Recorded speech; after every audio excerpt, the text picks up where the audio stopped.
Hey YouTube, this is PokéCastXVll here, and today we're going to be discussing a deck that did particularly well and took my interest from the European International Championships in London, and that deck is Buzzwole-Lycanroc. With Zoroark and Buzzwole-GX doing so well at the event, I certainly think this is a deck that is on the rise just because it counters a few weaknesses in the format and has the ability to take some cheap KOs in the process. Let's look at Buzzwole. Buzzwole is one of the new Ultra Beasts with a solid 190 HP, a weakness to Psychic with a 2 retreat cost, 2 attacks and a GX attack. Its first attack in Jet Punch deals a decent 30 damage to one of your opponent's bench Pokemon, which is great when targeting down early basic Pokemon waiting to evolve into their Stage 1 and Stage 2 GX forms. Following that, you'd then have Knuckle Impact, which for 3 fighting energy deals 160 damage, and finally for the same amount of energy, Absorption GX deals 40 damage for each of your prize cards remaining. In the early game, if you have something like a Gardevoir staring you down with a load of energy attached to it, then you could just use your GX attack and KO it, making it an extremely handy resource to have within the game.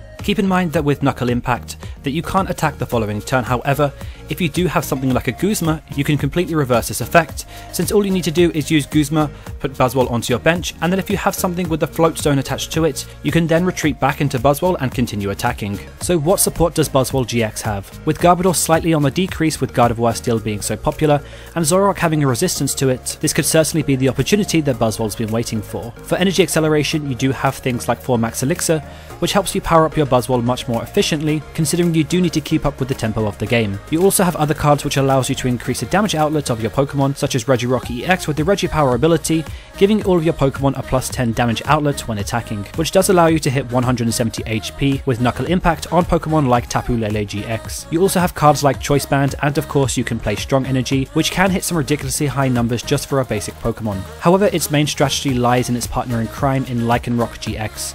When you play Lycanroc-GX to evolve one of your Pokemon, you can switch your opponent's active Pokemon with a Pokemon from their bench with its ability Bloodthirsty Eyes, which is very similar to Lysander before it got rotated. When you consider the standard turn 1 is getting out a Lycanroc-GX to use Bridget, this immediately gives you a target to KO on your opponent's bench, and with that you do also run 4 Guzma in the deck to maximise being able to use this effect more consistently, as well as the means of switching your heavy retreaters like Regirock-EX. Lycanroc-GX is a pretty solid attacker in itself, for a fighting and 2 colourless, which does Claw Slash, dealing 110 damage, but more importantly has a great GX attack in Dangerous Rogue for a fighting and a colourless, dealing 50 damage for each of your opponent's bench Pokemon, capping out at 250 damage and KOing most things within the format. And with that said, that is the basis of the deck.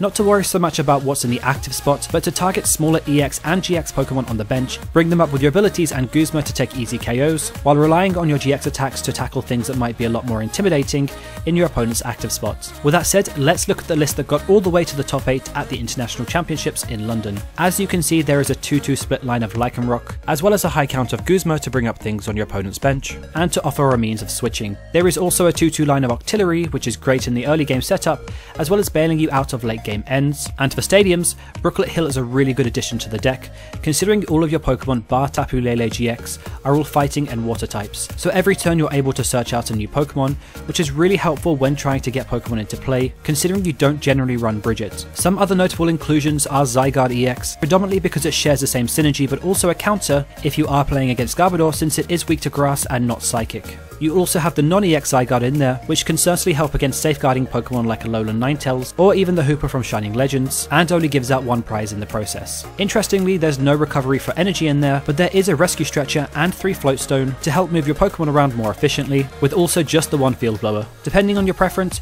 you could also consider Espeon-EX, since you do already have Buzzwole in there for the spread damage, and even something like a Super Rod over a Rescue Stretcher if you wanted to. However, this is down to the player preference. But otherwise, that is it, and that is Buzzwole-Lycanroc all concluded for you. If you did like this video and you would like to see more Pokemon related content, all you have to do is click the annotations at the end of this video. Alternatively, you can subscribe to the channel, and not forgetting that I'm also on Facebook. I will put all the links within the description box below.